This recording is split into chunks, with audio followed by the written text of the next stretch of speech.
Over the last few decades, something incredible has happened. Our ability to edit the very code of life has just exploded.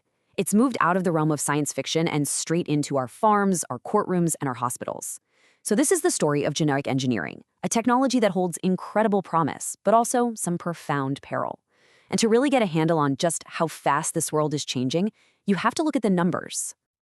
And if you want to grasp the sheer scale of this revolution, all you have to do is look at agriculture.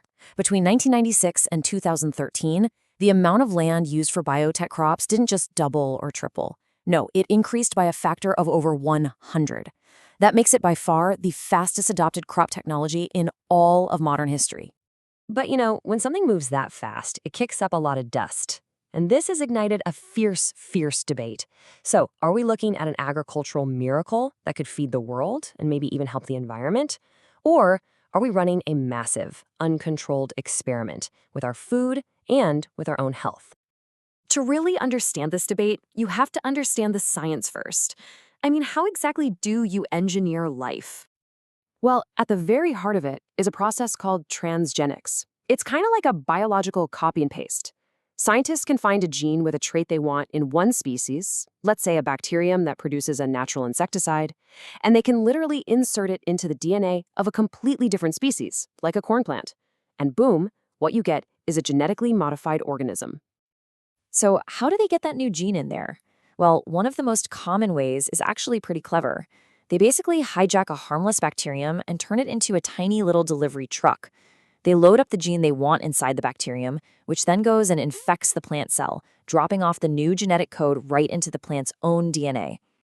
And, nowhere has this technology been more visible or, frankly, more controversial than when we started applying it to our food supply.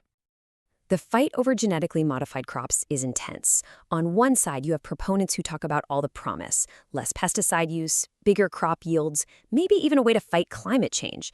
But on the other side, you've got folks who are raising some serious red flags. They're worried about unforeseen health problems, damage to the environment, and putting way too much power into the hands of just a few giant corporations. But with all that controversy swirling around, what's actually been happening out in the fields? Well, you just have to look at this graph. The choice on the ground has been, overwhelming. The adoption rates for GM corn, cotton, and soybeans in the U.S. just skyrocketed. It seems pretty clear that farmers have voted with their tractors. But that adoption came with a really big catch, and it brings us to that whole issue of corporate control. This quote comes from a Supreme Court case involving a 75-year-old farmer named Vernon Hugh Bowman. And the court ruled that because Monsanto seeds were patented, farmers couldn't do what they'd done for centuries, save seeds from one harvest to plant the next. Nope, they had to buy brand new seeds every single year. So if the idea of patenting a seed seems pretty wild, well, that's nothing compared to what this technology can do, what it promises, and what it threatens when we start applying it to our own bodies. And that brings us into the world of gene therapy. The idea here is incredibly powerful. Instead of just treating the symptoms of a disease, what if you could fix the problem at the source? Go right into our DNA and correct the faulty gene that's causing the illness in the first place, often using a modified virus to deliver that fix. And this is where the stakes become actual life and death. This is where that razor-thin edge between a miracle and a disaster is at its absolute sharpest. So let's start with the promise. In 2002, a child was born with what's known as bubble boy disease. Basically, she had no immune system. She was completely vulnerable. But scientists were able to take her own cells, insert a healthy copy of the gene she was missing, and completely rebuild her immune system.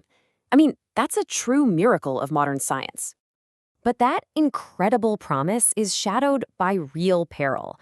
Just a few years before that success, an 18-year-old named Jesse Gelsinger died during a clinical trial.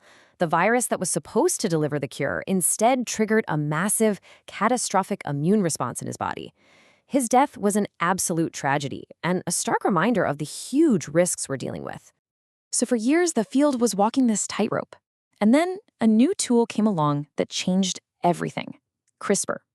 You can think of it like a search and replace function, but for our DNA. It lets scientists find a very specific sequence, use a molecular scissor to make a clean cut, and then edit the code, delete it, add something new, whatever they want, with a level of precision we could only dream of before. And CRISPR didn't just make the old techniques better, it blew open entirely new frontiers. With these unbelievably powerful new tools, we're actively building a future where the applications of genetics are going to go far beyond what anyone ever thought was possible. You can see its power in forensics. I mean, it went from being used for the first time in a court back in '87 to becoming a household name during the O.J. Simpson trial. And the technology is so precise now that in 2014, scientists used DNA from a shawl that was over 125 years old to identify a primary suspect in the Jack the Ripper murders. Just think about that. And if you really want to peek into the future, look at this. It might look like a weird little ball, but it's a single molecule called a dendrimer, and it can be programmed like a tiny biological robot to do multiple jobs at once. It can hunt for cancer cells, deliver drugs right to them, and even send back reports on the cell's health. It's medicine happening at the molecular level. So, this is where we are. We have unlocked an incredible, almost unbelievable power, the ability to be the editors of life's source code. The question isn't really, can we do this anymore? It's, should we? And who gets to decide? We're starting a brand new chapter in human history, and we're the ones holding the pen. The only question left is, what story are we going to choose to write?